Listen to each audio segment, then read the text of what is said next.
मालिक की साजनवाजी प्यारी साध संगत जियो, उस ओम हरि अल्लाह वाहिगुरु गौड़ खुदा राम की याद में जितने भी लोग बैठे हैं सुन रहे हैं, आप सबको बहुत बहुत आशीर्वाद, भगवान खुशियां दे। और जैसे आज के दिन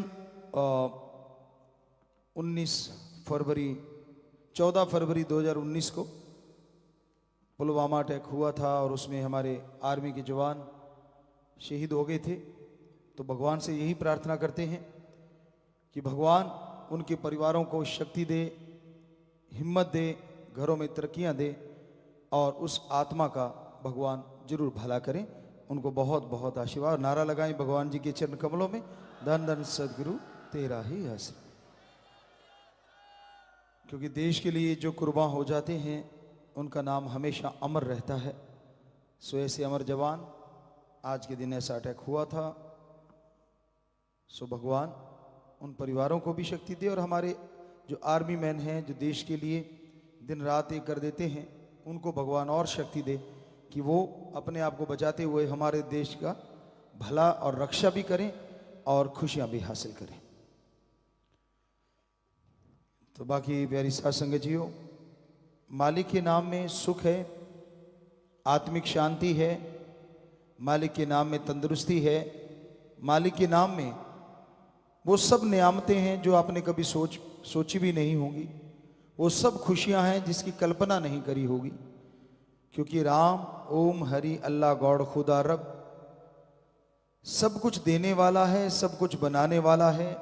वो दया का सागर, रहमत का दाता है, अंदर बाहर किसी को कोई कमी नहीं छोड़ता।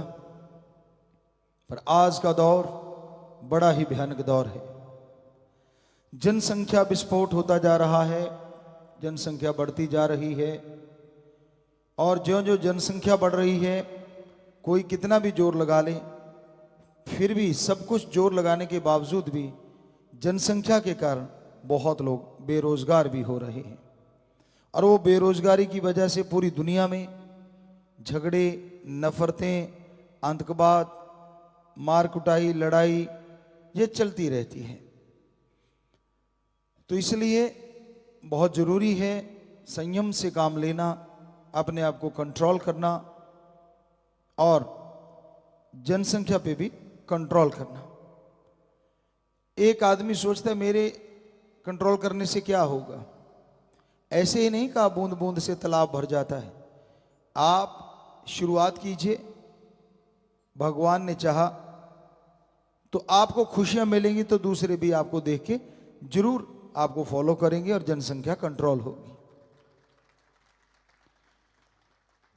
वरना ये जनसंख्या का विस्फोट कैसा फूटेगा, कितनी जल्दी फूट जाए, कुछ भरोसा नहीं है।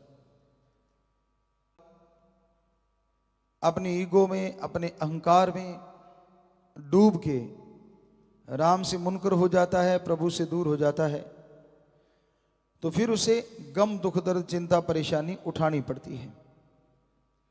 तो अपने विचारों का शुद्धिकरण करना बेहद जरूरी है। आज हाथ को हाथ खाया जा रहा है। इस कलयुग में झूठ का बोलबाला है। जिधर मर्जी निगाह घुमा के देख लो, झूठ, नफरत, ईर्ष्या, ईगो, खुदी इतनी ज्यादा हाई होती जा रही है, इतनी ज्यादा बढ़ती जा रही है कि जरा सी बात के लिए लोग अपनों को भी नहीं बख्शते। हमने सुना कि एक बच्चे को उसकी मां और बाप ने नशा देने से, पैसे देने से मना कर दिया। मना क्या कर दिया? दो बातें थी। एक कह रहे हैं कि मना कर दिया, दूसरे कह रहे थे कि बच्चे ने इतना खर्चा करवा दिया कि उनके पास पैसा नहीं था। और उस बच्चे ने, आप देखिए निताब, जो भी उनके घर में कोई लाइसेंस ही होगा, रिवॉल्वर या पता नहीं कैसे हुआ था, सुनने में आया था कि उसने अपनी मां को भी मार दिया और बाप को भी मार दिया। जरा सोच के देखिए, छोटा सा बच्चा 17-19 साल का, ऐसा कुछ। तो ये नशा, ये ईगो कहां जाके रुकेगी? जब सब बर्बाद हो जाएगा तब। जवानी ऐसी ताकत है, ऐसी शक्ति है कि इसमें अगर अच्छे कर्म किए जाएं तो भगवान को भी जल्द पाया जा सकता है। और बुराई करता है जब जवानी में आके इंसान, तो राक्षस भी शर्मा जाता है। बुल्ले शाह वाली बात है, मन दा की समझाना इधरों पुट के इधर लाना,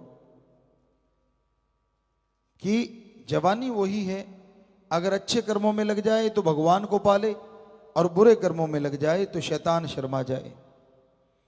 तो हे नौजवानों, अच्छे कर्म करो। आप कोई ना कोई अच्छा कर्म करते रहो, हाथ पे हाथ धर के मत बैठो। बेरोजगारी का मतलब ये नहीं कि आप किसी के गुलाम बन जाओ, किसी के कहने पे किसी को मारो, काटो, बुरा करो। ये 4 दिन की चांदनी होती है जो आपको वो खुशियां देते हैं, नए नए कपड़े, नए नए शूज़ देते हैं, अच्छी बाइक दे दी, अच्छे होटलों में खाना खिलवा दिया, और बाद में वो आपसे गलत काम करवाते हैं। और आपको लगता नहीं, जो मेरे को इतना कुछ जिसने दिया, गलत काम भी करवाए, वो तो मेरे लिए परमात्मा समान है। आप उनके वफादार बन जाते हैं, दूसरे शब्दों में आप उनके गुलाम बन जाते हैं। हे बच्चों, अपनी बुद्धि से, विवेक से विचार करो। आप आजाद पैदा हुए, गुलाम नहीं। पहली पीढ़ियां माना कि देश गुलाम था बहुत पहले, लेकिन अब तो देश में आजादी है। तो आप वैसे भी भगवान की तरफ से तो आजादी पैदा हुए हैं, आप किसी के गुलाम थोड़ा ना है। तो फिर ये गुलामी क्यों करते हो नशे के लिए, और इस गुलामी में पड़ के क्यों करते हो बुरे कर्म? किसी को मारना, या किसी को तड़फाना, या किसी को डराना धमकाना चंद नोटों के लिए। कोई भी बेरोजगार ना रहे अगर यह सोच ले कि मैंने कोई ना कोई अच्छा कर्म करना ही करना है, चाहे वो छोटी स्केल से शुरू करे चाहे बड़े से। छोटा कुछ नहीं होता। आपने देखा होगा हमारे देश में जो धनाड़ों में नंबर रखते हैं, वो भी किसी समय में बड़े गरीब हुआ करते थे, और आज कहां से कहां पहुंच गए। तो उन्होंने छोटे से छोटा काम करने में भी संकोच नहीं किया। तो उसी तरह आप भी कर्म योगी बनिए, जो हमारे पवित्र वेदों में बोला, ज्ञान योगी बनिए, कर्म करते जाइए। ये सभी धर्मों में है कि कर्म करना और ज्ञानी होना बेहद जरूरी है। तो ज्ञान हासिल करो और कर्म योगी बन के आगे बढ़ते जाओ। शुरुआत चाहे दिहाड़ी मजदूरी से क्यों ना करनी पड़े, चाहे आप कितने भी पढ़े लिखे क्यों ना हो, बेरोजगारी से वो दिहाड़ी मजदूरी हजारों गुना ज्यादा अच्छी है।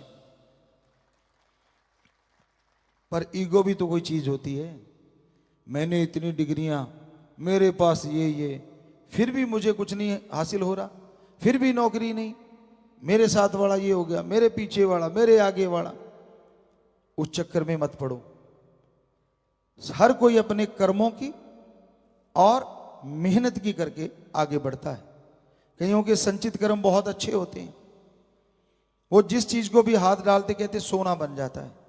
और कईयों के संचित कर्म इतने बुरे होते हैं, सोने को हाथ डालें तो राख बन जाता है। पर इसका मतलब ये थोड़ा ही है कि आप हाथ डाला और राख बन गया और छोड़ दिया, जी नहीं। मेहनत करनी ना छोड़ो। हक हलाल, कड़ा परिश्रम, हार्ड वर्क, दशानुवादिकृत करते रहो।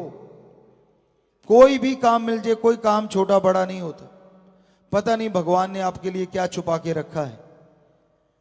छोटा सा काम शुरू किया, क्या पता वो कब बड़ा हो जाए और आप तरक्की कर जाएं। और जब आप शुरुआत ही नहीं की तो कहां से तरक्की करोगे? सारा दिन रजाइयां फाड़ते रहते हो, दिन रात चादरें ओढ़ के सोए रहते हो, या फिर बुरे कामों में चल पड़ते हो, लोगों के गुलाम बन के। मिस यूज किया जाता है आपको, होता ना यूज एंड थ्रो, कई चीजों पे ऐसी होती हैं। उसी तरह आपको समझा जाता है। आपको लगता नहीं बच्चों कि भाई हमें तो पता नहीं क्या मिल गया, अच्छे कपड़े, अच्छे शूज, बड़े होटलों में खाना, रहना, चलने के लिए गाड़ी और गंद पिल सब कुछ मुहैया करवा देते हैं। क्यों? ये सब करवा के उनको ये होता है कि हमारे पे फेथ करे बच्चा। और बच्चा छोटा होता है, माँ बाप ख्याल नहीं करते, उन पे फेथ करने लगता है, और फिर वो समाज के लिए बहुत बड़ा गलत आंसर बन जाता है। या कोई भी शब्द इस्तेमाल किए जा सकते हैं कि वो समाज के लिए कलंक बन जाता है। तो माँ बाप को चाहिए वो निगाह रखें, माँ बाप को चाहिए थोड़ा ख्याल करें कि भाई मेरा बच्चा कहाँ जाता है, कहाँ रहता है। आप स्कूल भेजते हैं, क्या वो स्कूल जाता है, कॉलेज जाता है? माँ बाप का फर्ज है, हमारी संस्कृति कहती है जब तक वो अपने पैरों पे खड़ा नहीं होता आप थोड़ा ध्यान रखिए, गलत सोसाइटी में ना फंस जाए, कहीं गलत शिक्षाओं में ना उलझ जाए, गलत संग ना कर ले। अगर ऐसा करेगा तो आपका नाम बर्बाद होगा और देश का नाम भी डुबोएगा। तो इसलिए बच्चों, गुलामी नहीं, आज़ादी की जिंदगी जियो, राम का नाम जपो, ओम हरि अल्लाह वाहिगुरु गौड़ खुदा रब की भक्ति किया करो। बाकी आज जैसे बच्चे कई लाल कपड़े पहने बैठे हैं और एक ये दिन रखा था हमने कि बच्चे बनाते हैं तो ट्रू लव डे कि ओम हरि अल्लाह राम गौड़ खुदा रब से सच्चे दिल से प्यार करेंगे, बेगर्ज प्यार करेंगे, ये एक वायदा लेके आप आगे चला करो। तो बच्चे इसको आगे चल रहे हैं। इस दिन भगवान की भक्ति करो। अगर आपको लगता है कि ये दिन मनाना ही मनाना है, वैसे तो हर दिन ही अच्छा होता है, पर आपको लगता है कि ये दिन मनाना है तो ट्रू लव डे कि एक प्योर प्यार होना चाहिए, आत्मिक प्यार और आत्मा और परमात्मा का प्यार। ये है सच्चा प्यार। सच्चे दिल से, भावना से, शुद्धिकरण से आगे बढ़िए। तो यकीन मानो भगवान को पा गए, उससे बड़ा दोस्त, उससे बड़ा मित्र, उससे बड़ा साथी कोई नहीं हो सकता। हालांकि पति पत्नी का रिश्ता, माँ बेटे का रिश्ता बहुत बड़ा मानते हैं, पर पता नहीं कौन पहले चला जाए। कई यहाँ माता बहनें बैठी होंगी जिनके पति चले गए, कई ऐसी भाई बुजुर्ग बैठे होंगे जिनकी पत्नियां चली गई। तो ये तो जीवन साथी तो ना हुए ना। साथ छोड़ के पत्नी कब चले जाएं, या लड़ाई झगड़ा हो गया तो छोड़ जाएं। पर एक ऐसा है जो कभी साथ नहीं छोड़ता और वो है ओम हरि अल्लाह वाहिगुरु सतगुरु राम। तो उससे प्रेम करो। अगर ये दिन मनाना ही है नौजवानों, उसकी भक्ति, उसकी इबादत करके मनाओ। यकीन मानो दूसरों से रिजल्ट मिले ना मिले, इसकी हम गारंटी देते हैं। आप भक्ति करेंगे, भगवान जी आपको नजारे जरूर देंगे। मालिक सजनवाजी प्यारी सासंग जियो, साईं मस्ताना जी महाराज जिनका रहमो करम जीवों पे ऐसे बरसा जिसका बयान लिख बोल के किया नहीं जा सकता। साईं दाता रहबर ने यह सच्चा सौदा बनाया जिसमें कोई ऊंच नीच नहीं, कोई अलग से धर्म मजहब नहीं। आप जिस भी धर्म के हैं आइए, आपका स्वागत है। मालिक से जोड़ना सिखाया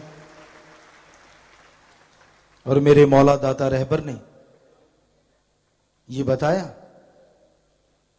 कि परमपिता परमात्मा को पाना है और पाने के लिए बड़ा ही आसान तरीका गुरु मंत्र,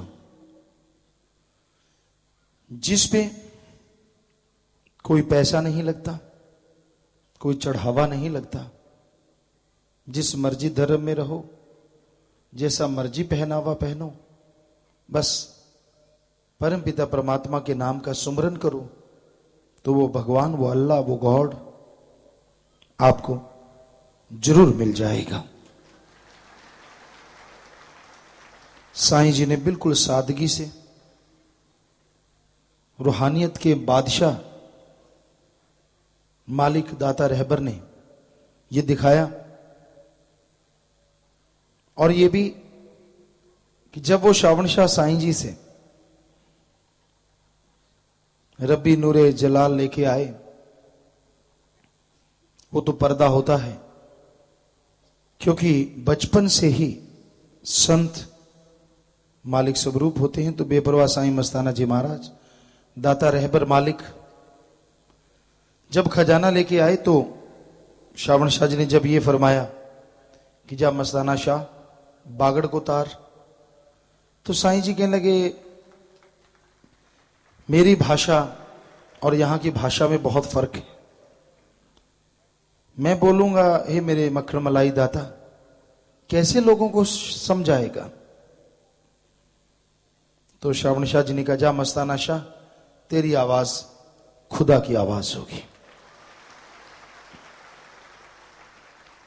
तो मस्ताना जी महाराज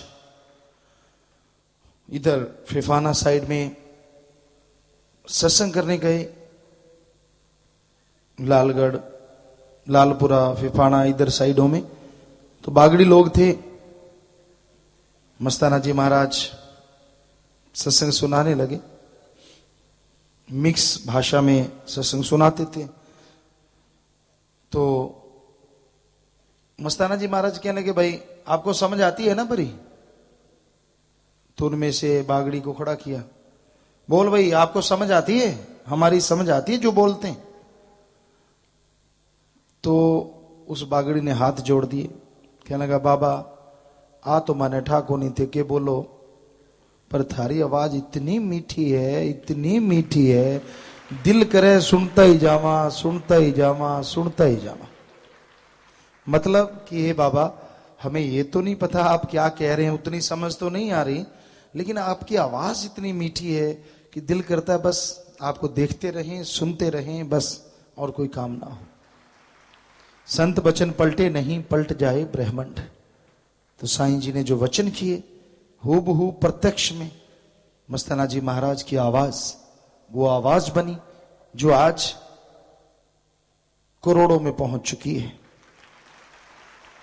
सच्चे सौदे के मुरीद पूरे दुनिया में आज 4.5 से 5 करोड़ लोग हैं, और ये भी उन्हीं के वचनों से हैं।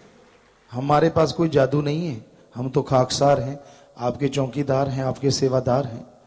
वो दाता रहबर के वचन कि बारी देखना, जब यहां से गुजरे थे, आपको कल परसों सुनाया, यहां बहुत बड़े बड़े टीले थे 25-30 फुट ऊंचे। तो साथ में बागड़ी लोग ही थे, यहां जा रहे थे नेजिया में, तो पगडंडी थी, यहां से ये रोड वगैरह नहीं थी जो आज रोड है। तो पगडंडी से जा रहे थे और यहाँ गुफा है, इसके आसपास एक खेरड़ी थी, वहां खड़े होके मस्ताना जी महाराज कहने लगे, बारी देखो जिधर निगाह जाती है सात संगति, सात संगत, बेगू तक थाली फेंको, नीचे नहीं गिरे, सरसा तक फेंको, नीचे नहीं गिरी। वो बागड़ी ने इधर उधर देखा, आम आदमी तो आम आदमी है ना। कहने लगा, बाबा माने तो की को नहीं नजर आ रहा, टीला ही टीला, टिब्बड़ी टिब्बड़ पड़ा है, दूर तक घनाई, और सागे खेरड़ी खेरड़ी नजर आवे, की को नहीं नजर आवे। मतलब टीले टीले हैं, खेरड़ियां हैं, जंडियां हैं, और कुछ नजर नहीं आ रहा। तो साईं जी कहने लगे, भाई तुझे नजर नहीं आता, इस बाड़ी ने भी नहीं देखना, लेकिन देखना सच्चे सौदे की रड़ मचेगी और यहां सचखंड का नमूना बनेगा। और साथ में वचन किए, दिन दुगनी रात चौगनी। साईं मस्ताना जी महाराज, परम पिता शास्त्र नाम जी ने एक ही वचन कि हम थे, हम हैं, हम रहेंगे। तो ये बोला कि देखना भाई, दिन दुगनी रात चौगनी। तो दोनों बाड़ियों ने वचन एक ही किए। और आज वो थाली अगर जनवरी के भंडारे में फेंकें तो यहां से लेके फतेहाबाद मानसा तक नीचे ना गिरे, क्योंकि दिन दुगनी रात चौगनी, ये वचन थे उनके। हमारा कोई जादू टोना नहीं है, वो करने वाले और उन्होंने पूरे करने हैं, हम तो कुछ भी नहीं है। माइक थोड़ी ना बोलता है। अगर आप सोचो माइक अकेला बोल रहा है तो हम चुप हो जाएं तो ये नहीं बोलता। उसी तरह हम तो एक माइक की तरह हैं, जैसी में आवे खसम की बाणी, तैसड़ा करी ज्ञान भी ला लो। जैसा वो सतगुरु मौला दाता रहबर बुलवाता है, हम बोलते रहते हैं। और माइक की तरह हमें ऐसी कोई ताकत नहीं है कि हम आपको कुछ सुनाएं या कुछ बात समझाएं। प्रभु मेरा दाता रहबर सब कुछ कर्ण करावन हार है। तो आज आपने भंडारे पे देखा कितनी सात संगत यहां जुटी। हालांकि काल तरह तरह के तरीके अपनाता है, तरह तरह की चीजें कर देता है कि सात संगत भगवान का नाम ना ले, पर क्षमा जले और परवाना ना, ये हो नहीं सकता। साईं मस्ताना जी महाराज दाता रहबर का जन्मदिन हो और संगत ना आए, पैदल चल के क्यों ना आना पड़े, वो आए और लाखों की तादाद में आए। ये पंडाल खचाखच भरा था जो 30-35 एकड़ का, बाहर सात संगत थी। तो कहने का मतलब वो दाता रहबर के आशिक जो होते हैं ना, उनको किसी का बुरा करना नहीं होता। किसी को कुछ नहीं कहना, बस इस जन्म में ये 2 काम करो, एक नाम जपो और प्यार करो, किसी जीव का दिल ना दुखाना कभी, मौत याद रखो मालिक से डरो। आपस में प्यार करो, प्यार करना सिखाना, ईश्वर का नाम जपो, कभी किसी का दिल ना दुखाओ, मौत याद रखो और मालिक से डरो। ये सिखाया जाता है। और दृढ़ता से सच के राह पे चलना, प्यार मोहब्बत के राह पे चलना, सर्वधर्म संगम, सबका इज्जत करना, सत्कार करना, भला करो जितना हो सकता है। आज साथ संगत 73 मानवता भलाई के कार्य करते हैं। आपने देखा या नहीं देखा, हमने देखा। जब हम इस गुरगद्दी पे सतगुरु मौला ने बुलाए, उससे पहले की बात है, हम किसी के साथ गए हॉस्पिटल में, पीजीआई चंडीगढ़ में। वो बीमार थे और हमें वो लेके गए कि हमें साथ चलो, हम चल पड़े। उनके सके भाई, ध्यान से सुनने वाली बात है, डॉक्टर बोला कि खूनदान चाहिए, इनको खून की जरूरत है, 1-2 बोतल जो भी चाहिए। तो उनके भाई का खून मैच कर गया। तो हमने कहा जी दे दो, क्या हर्ज है। कहने लगा बस मैं अभी देता हूं, बाथरूम जाके आता हूं। ऐसा बाथरूम गया, कभी आया ही नहीं। फिर ढूंढा किसी को, कि सज्जन को पैसे पूसे दिए, वो खून उपलब्ध करवाया। और आज उसी मस्ताना शाह दाता रहबर, शास्त्र नाम जी दाता रहबर की ये सासंगत, अजी खून तो चीज क्या है, 55,000 के 56,000 लोग गुर्दा दान करने को तैयार बैठे हैं। खून नहीं कोई देता, गुर्दा दान करना। यहां पे हमारे पास लिस्ट है, शायद उसमें लिखा है, जीते जी गुर्दा दान करने वालों के 53,152 लोग हैं जो गुर्दा दान करने के लिखित में पर्ण कर चुके हैं। और यही नहीं, मरणोपरांत नेत्रदान 1,09,185, हमेशा खूनदान करेंगे 96,329, शरीर दान मरने के बाद 69,577, कभी रिश्वत नहीं देंगे 91,139, कभी रिश्वत नहीं लेंगे ये ऑफिसर सेवान 1116, दहेज नहीं लेंगे 84,459। और इस तरह भक्त योद्धा जो वैश्यों से शादी करवाएंगे नौजवान, वो 1503। और इस तरह 5,08,126 फार्म भरेंगे। महादानों का महादान, लोगों को बुराइयां छुड़वाएंगे 16,876। महाव्यान फार्म, जैसे आपने देखा गंगा जी को सबके 82,236, जिनमें 148 विदेशी भी हैं।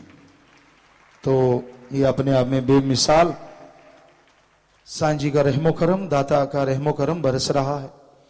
किसको फुर्सत है? क्या आप ये मानेंगे कि all India institute medical science Delhi के डॉक्टर, प्रोफेसर, सुपर स्पेशलिस्ट हाथ में झाड़ू लेके टॉयलेट साफ कर रहे हो? क्या आप ये मानेंगे कि उन्होंने सीवर की गंदगी निकाल डाली? ऐसा हो रहा है। क्यों हो रहा है? क्योंकि उन्हें मालिक अंदर से बहुत कुछ दे रहा है। वरना आप किसी को दिहाड़ी दो, दिहाड़ी पे भी कोई किसी की गंदगी साफ करने नहीं आता। और ये उस साईं का रहमो करम, दाता का रहमो करम। या बड़े बड़े डॉक्टर साहबान, जैसा आपको बताया था, हम गए सात संगत की 4-5 लाख के करीब, गंगा जी की जब सफाई हो रही थी, तो वहां मर्सिडीज बेंज बस आई, कई बसें आई। तो एक बस का बताया जिक्र हमें कि गुरुजी जैसे बस आई तो बस नेचुरली वो 1 करोड़ के करीब तो बस ही होती है। तो आसपास के पत्रकार जो लोग थे भाग के गए, भी ये विदेशी लोग आए हैं शायद यहाँ टूरिस्ट, क्योंकि आते रहते हैं, वहां कोई नई बात नहीं है। फिर भी जो वैसे लोग थे उन्होंने सोचा यार ये कौन है सेवा वालों में। तो जैसे उन्होंने देखा तो दरवाजा खोला, बीच में से झाड़ू लेके निकला। कहने का मतलब कोई अमीरी गरीबी नहीं, जिसने सेवा करनी है तो करनी है, उसको कोई लेना देना नहीं लोग क्या कहेंगे या क्या नहीं कहेंगे। तो ये बेपरवाह जी का रहमो करम है उनका कि लोग आज सेवा पे जुटे हुए हैं। तन मन धन से 73 कार्य हैं मानवता भलाई के, जिसमें साथ संगत जुटी हुई है। पेड़ पौधे लगाना, खूनदान करना, आंखें देना, मरने के बाद शरीर दान करना, और जैसा आपने रिश्वत नहीं लेना, रिश्वत नहीं देना, और कोई भूखा को खाना खिलाना, कोई पागल रोड पे घूम रहा है उनका इलाज करवाना। साध संगत ऐसे बेहद पूरी दुनिया में कार्य कर रही है, तो ये उसका रहमो करम है, उसकी दया में रहमत है। तो प्यारी साध संगत जियो, ऐसे दाता रहबर का ये जन्म महीना है, तो एक बार फिर से हम आप सबको बहुत बहुत मुबारकबाद कहते हैं, बधाइयां देते हैं। और धन्य साईं मस्ताना जी महाराज, धन्य वो धरती और धन्य वो परिवार जिनमें उन्होंने जन्म लिया। हम सबको कोटन बार नमन करते हैं और मालिक से यही दुआ करते हैं कि हे मालिक, हे दाता रहबर, सबको खुशियों से लवरेज कर, सबकी झोलियां दया में रहमत से भर, सबके अंदर प्यार मोहब्बत पैदा कर। तू कर्ण करावनहार है। जो भटक जाता है नेकी के रास्ते से, उनका हाथ पकड़ के नेकी पे चला। जो गुमराह है, अल्लाह वाहिगुरु सतगुरु तेरे नाम से उनको नाम से जोड़। जो गमगीन है, दुखी है, परेशान है, चिंता से, बीमारियों से, उनकी बीमारियां दूर कर। तो ये मालिक कर्ण करावनहार हैं जी। मालिक ही साजनबाजी प्यारी सत्संग जियो, मालिक का नाम सुखों की खान है, पर जो भागों वाले, जिन भी मालिक की रहमो करम, वही मालिक के नाम में आके बैठते हैं। वरना इस संसार में लोग बुराइयों में, निंदा चुगली में, बुरे बुरे कर्मों में आगे बढ़ते चले जाते हैं। आज ये सत्योहार है दीपावली, यानी दीप प्लस आवली, दीपों की माला। ये मनाया गया था, बुराई को जीता गया। बुराई को जीता गया मतलब बुराई को हरा दिया गया और सच्चाई नेकी जीती। उसी खुशी में ये त्योहार मनाया जाता है। राम जी ने सच्चाई पे रहते हुए अच्छाई की जीत की। लेकिन लोग आज के दिन में सच्चाई की वाहवाह की जगह रावण की बुराई की वाहवाह करते नजर आते हैं। शराबें पीते हैं, जुआ खेलते हैं, दंगे फसाद होते हैं, लड़ाई झगड़े होते हैं। ये तो राम जी का रास्ता नहीं है, ये तो रावण का रास्ता था। तो आज जरूरत है कोई भी त्योहार आए उसको सही तरीके से मानने और मनवाने की। सही तरीका यही है कि इस दिन अपने अंदर की बुराइयों को छोड़ो, उनको आग लगाओ और जिनके चिराग नहीं जलते उनके चिराग जलाओ। कोई दुखी है, कोई बीमार है, उनका आज के दिन आप हॉस्पिटल में ले जाके इलाज करवाइए, भूखे को खाना खिलाइए, प्यासे को पानी पिलाइए। आपके लिए दिवाली है, आप कपड़े अच्छे पहनते हैं, पहनिए। और जो भी आप कर्म करते हैं, खुशी मनाते मनाइए। लेकिन आपको मालूम है इसी दिन कितने लोग सड़कों पे नंगे घूमते हैं, इसी दिन कितने लोग भूखे प्यासे बैठे होते हैं। तो अगर राम जी के रास्ते पे चल रहे हो तो आप उनको खाना खिलाओ, उनको पानी पिलाओ, उनको कपड़े दो। ये है राम जी का रास्ता, अगर चलना चाहो तो। आपका घर भी रोशन हो और जिन घर में रोशनी नहीं है उन घरों को भी रोशन करो। तो प्यारे सत्संगियों, जो जीव वचन सुन के अमल करते हैं वही खुशियां हासिल करते हैं। और आज के त्योहार के दिन आप यहां आए हैं, ये भी बहुत बड़ी बात है, क्योंकि लोग घर से बाहर नहीं निकलते। नहीं जी, हमारी दिवाली तो वही है, घर में ये करेंगे, दिए करेंगे, रंग करेंगे। तो फिर मालिक भी पता नहीं क्या खुशियां बख्श देते हैं। ये तो अपना अपना अंदाज है, अपना अपना ध्यान है। कोई किसी तरीके से मनाता है तो कोई अपने पीरो मुर्शिद कामिल से, पीर फकीर से ही नहीं, क्योंकि साथ संगत मालिक का रूप, सत्संग में मालिक अलग हट के खुशियां बख्शते हैं, तो आप उसमें शामिल होते हैं। नेचुरली आप अलग हट के खुशियां हासिल कर लेते हैं। मालिक आपको खुशियां बख्शे, दया में रहमत से नवाजे। तो इस त्योहार को परमार्थ करके तन मन धन से दीन दुखियों की मदद करके मनाओ। जरूर अलग खुशियां महसूस करोगे, जरूर एक अलग अनुभूति होगी। तो इसके लिए जरूरी है आप सुमरन करें। बिना सुमरन की हिम्मत नहीं आती कि आदमी अच्छे कर्म कर सके। किसके पास टाइम है? इसको फजूल का काम समझते हैं, ये तो फजूल का है जी। नहीं, असली यही काम है। बाकी जो कर रहे हो वो साथ जाने वाला नहीं है। जो भी कर्म कर रहे हो उसका लेखा जोखा यहां आगे भोगना होगा। और जो सत्संग सेवा सुमन करते हो उससे ही कर्मों का लेखा जोखा खत्म होगा और यहां वहां दोनों जहां में खुशियों से आप माला माल हो जाएंगे। जी, बैठ जाइए अपनी अपनी जगह पे आराम से। सतगुरु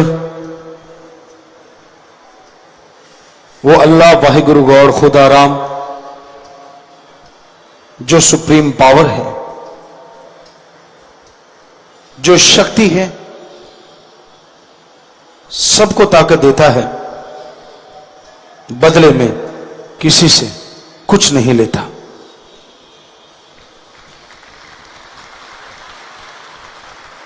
और ये उस मालिक का रहमो करम है कि उसने हम पे बहुत परोपकार किए हैं। वरना इस कलयुग में आदमी को जिंदगी गुजारना मुश्किल हो जाता।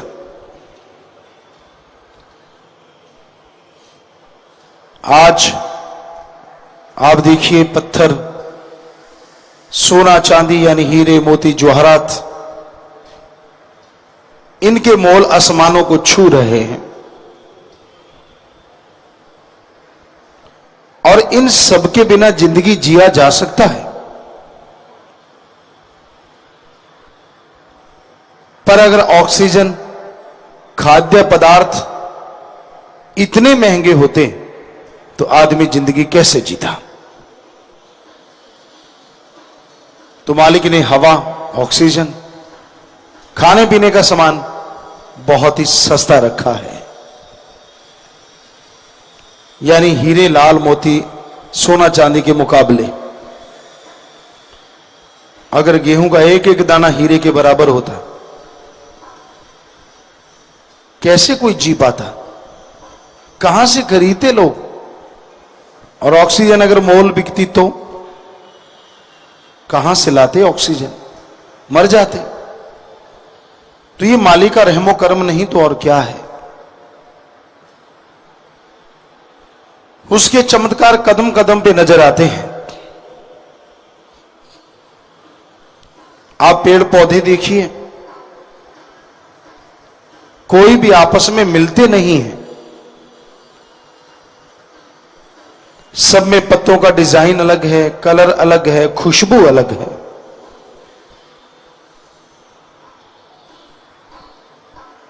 आदमी एक पेंटिंग बनाने लगता है, सारा सारा दिन लग जाता है, कई कई दिन लग जाते हैं, तब जाके वो खूबसूरत होती है, तब जाके वो बोल उठती है। और ईश्वर का कमाल देखिए, उसने जब सृष्टि बनाई तो एकदम से बनाई और अरबों डिजाइन बना डाले जो एक दूसरे से मिलते नहीं। लाखों जातियां हैं पेड़ पौधे घास फूस की, आपस में नहीं मिलती, उनकी खुशबू आपस में नहीं मिलती, सब अलग अलग हैं। ऐसा कर पाना तो दूर, आदमी सोच भी नहीं सकता। हमारे शरीर में मालिक ने गजब का सिस्टम बनाया है। आपको गर्मी लगती है तो दिमाग से ये सूचना सारे शरीर में पहुंच जाती है कि शरीर गर्म हो रहा है।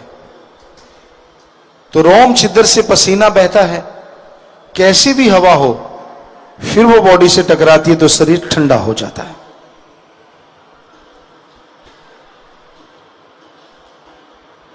शरीर को सर्दी लगने लगती है, बॉडी में अपने आप एनर्जी आ जाती है, अंदर से हीट आ जाती है, बहुत हद तक जो सर्दी को रोक देती है।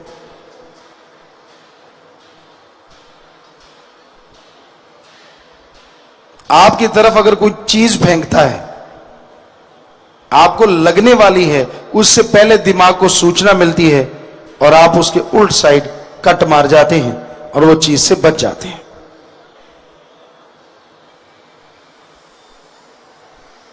कोई चीज उड़ता हुआ कण आंखों में पड़ने वाला होता है, अपने आप ही आंखें बंद हो जाती हैं। इससे पहले कि वो कण आंखों के अंदर जाए, आंखें बंद हो जाती हैं। और जो दिमाग है, इसमें इतनी बारीक नाड़ियां हैं और इतनी कायदे से फिट की हुई हैं। आदमी अगर इनकी फिटिंग करे, कोई एक नस दब जाए, कोई अंधा, बहरा, गूंगा हो सकता है। और इतने दिमाग हैं, कितने इंसान हैं, करोड़ों में, अरबों में, पेड़ पौधे हैं, जानवर हैं, पक्षी हैं। मालिक ने सबके हिसाब से दिमाग फिट की है। और आदमी होता, जरा सोचिए फिर क्या होता। कहीं शेर के आदमी वाला दिमाग फिट कर देता तो सबको चीर फाड़ के खा जाता कब का। क्या पता आलसियों का कि यार भलेखे में उसका उसके जड़ दिया।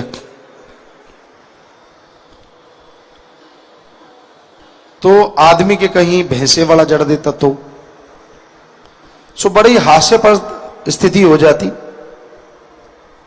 पर मालिक ने कोई गलती नहीं की। जिसका दिमाग है उसी के फिट किया हुआ है।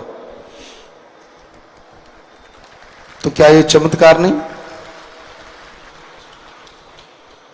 जिसके पास सब कुछ हो वो कुछ भी कर सकता है। तो कदम कदम पे चमत्कार है। ये तो ह्यूमन बॉडी में और बहुत कुछ है। डॉक्टर तो 15-20% पढ़ पाए, तो कमाल का शरीर बनाया है उस परम पिता ने, सुप्रीम पावर ने। सारी सृष्टि को बनाया है। जरा सोचिए, क्या उसको देखने का आपका दिल नहीं करता?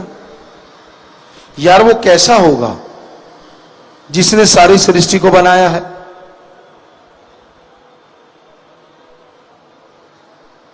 कहते हैं आवश्यकता आविष्कार की जननी है। इंसान उत्साहित रहता है, उत्सुक रहता है नई नई नई चीजें जानने के लिए। जैसे दो आदमी खड़े हों, तीसरा थोड़ा दूर बैठा हो और आदमी उसको देख के बात कर ले, उसके अंदर आग लग जाती है। यार ये मेरे बारे में बात कर रहे हैं।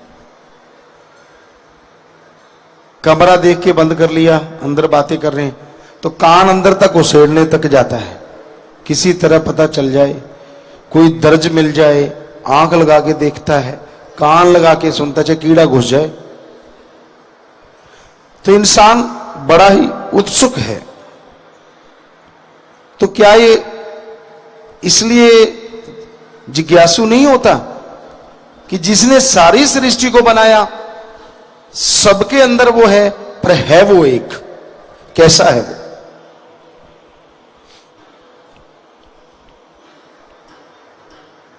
जिज्ञासा तो आती है, पर क्या उसे देखा जा सकता है? क्या उसे देखा है किसी ने? जी हां, संत, पीर, पैगंबर, भक्तों ने उसे देखा है, आज भी देख रहे हैं और देखते रहेंगे।